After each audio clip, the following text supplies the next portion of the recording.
спектакълът Котките с елементи на рибките. Е време да видим Васил Бустанджиев от Шумен.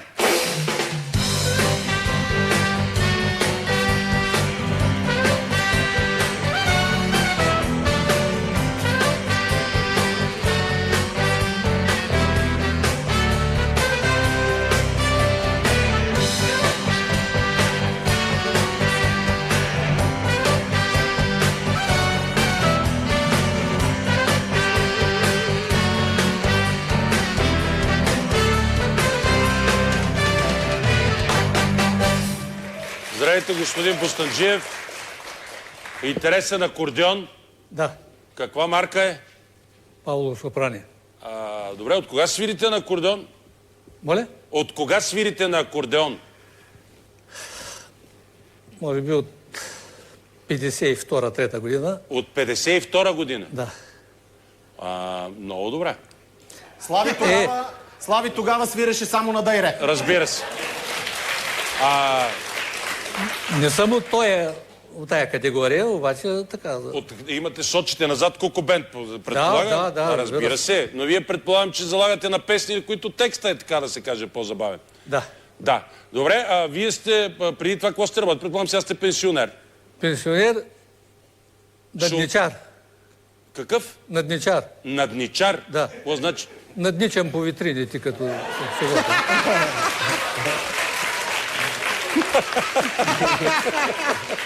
Разсмях се току-що! Разсмях се, Кокобент! Току-що се разсмях! Евгений, разсмях се! Ура! Ура!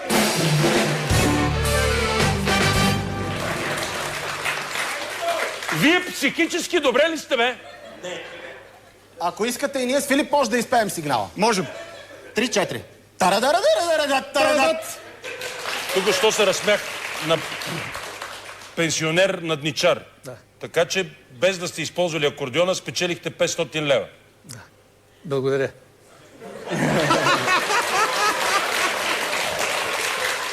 Колко е пенсията? Към 280 лева. 280 лева. Дали сега ще ги увеличава? Сигурно. Ама не знам кога. Не, на 1 април. На деня на лъжата. То наближава. Идва, его е къде? Его е.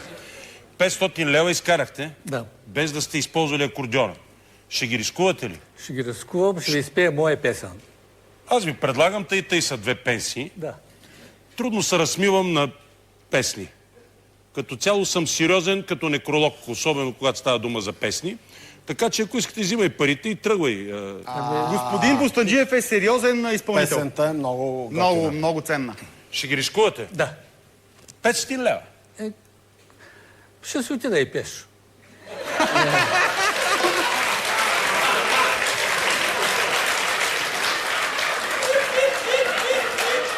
Ако искате, може да ги оставите, пък аз да си продължа. В смисъл за емоция да ги държите на акордеона. Аз ще ги държа по принцип. Както кажете. Ама после да пея.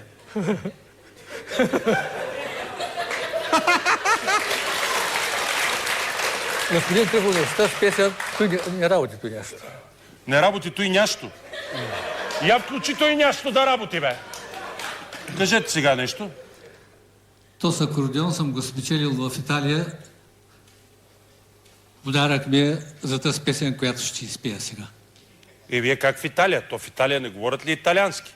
Ти говорите италиански, моят приятел, който ме заведе там, където... Спечелихте акордеона. Спечелих акордеона. Това, между другото, е хубав акордеон и е скъп акордеон. Да, много. 7 езика знай, когато им превел какво пее, и тогава бяха се ухилили тя така доста. Ухилили? Да. Amazing! Amazing!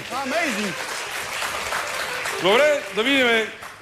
Как се казваше господин? Васил Бустанджиев. Васил Бустанджиев. Добре, господин Бустанджиев, да се пробваме да видим дали ще изкараме още.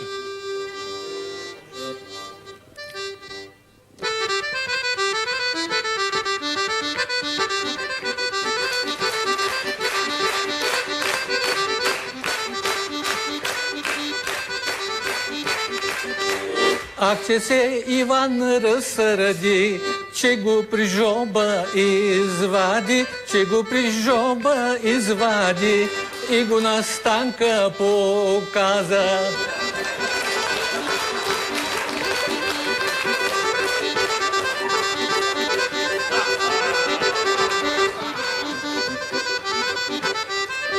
Виждаш ли, Станке, виждаш ли, как му червена главата, как му червена главата, като на турчин челмата.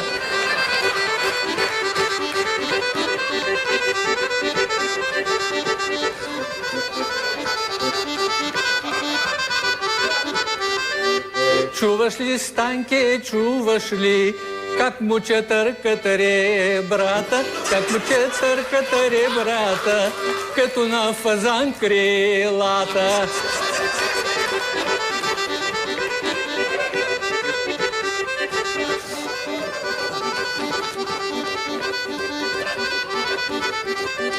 Байноле, бачо, Иване, по-полека води хорото, по-полека води хорото, че ми се раздруса руното.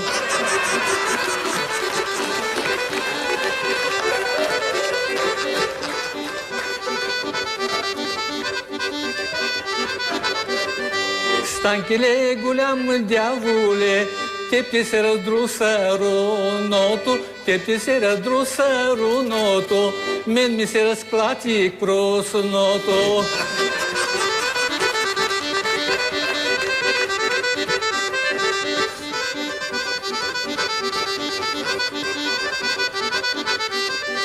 Байноле, бачо, Иване, като ти се разклати кросното, като ти се разклати кросното, що не ми го бутниш в руното?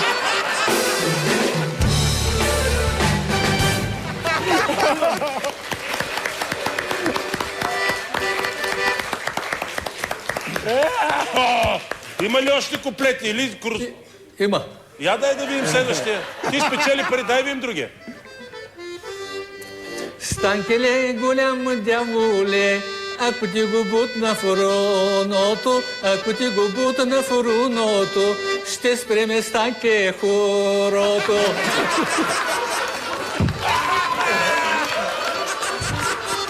После има ли още? Има още един. Давай.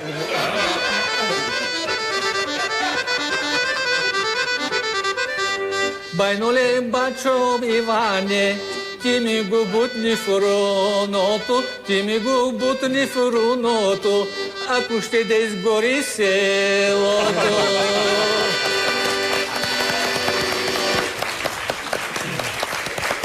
2000 лева, 10 пенсии близо. 10 пенсии. Какво ще правиш тия пари? Ами, Първо да ти кажа да подготвиш някаква друга песен за финала. имам. Не ми я казвай сега, защото на финала тогава зрителите ще гласуват, така че тогава ще... Добре, такова, по 500, по 500 и това по 10, 1000, 2000. Какво ще правиш тия пари? Ако искаш, вярвай, ако искаш, не дей, идната година ми се ражда 20-то парче. Ражда ти са 20-то парче. Да. Семейството ми става 20 човека.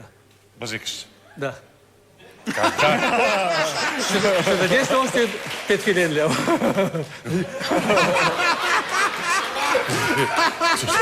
Защо ти да може да бе? Как 20-то парче? Какво 20-то парче? Внук ли ти се ражда? Сега, ще кажа. Дай.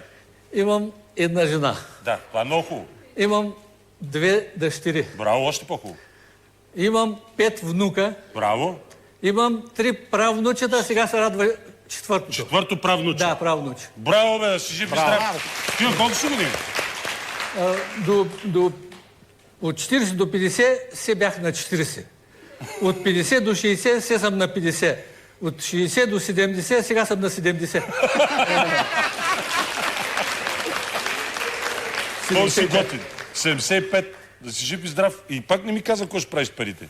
Ами колко парчета има, да ги виждаш? Да, вижда. 3. Ами ще почерпя. Ще почерпиш, разбира се. Браво, това е. Целият град ме познава и ще ме чакат. Да ходиш да черпиш. Те половината ще отидат. Окей. Това беше Васил Бостанджиев.